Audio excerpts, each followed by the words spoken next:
আজকে আমি বানাবো উত্তাপম। এখানে গাজর নিয়েছি, ক্যাপসিকাম কুচি, পেঁয়াজ কুচি, বিনস কুচি আর টমেটো কুচি।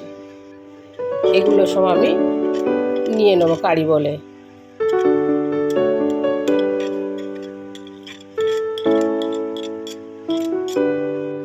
এখানে নিয়ে নেবো 4 চামচ ময়দা,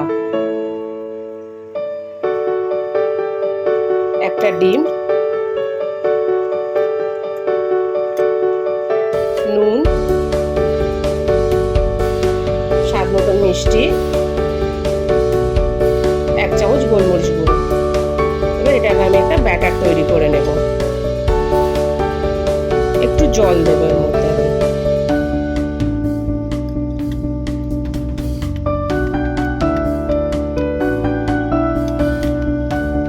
আমার এখানে ব্যাটারটা তৈরি হয়ে গেছে।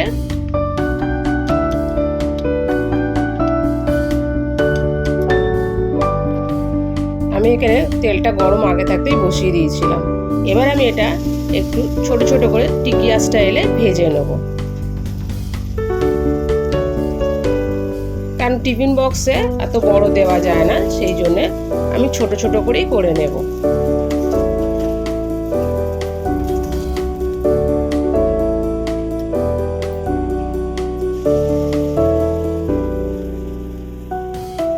দেখতেও সুন্দর লাগে এবং বাচ্চারা খেতেও খুব ভালোবাসে।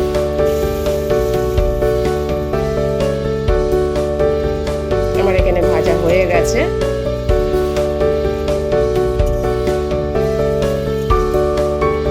এটাকে এবার আমি সসের সঙ্গে পরিবেশন করব।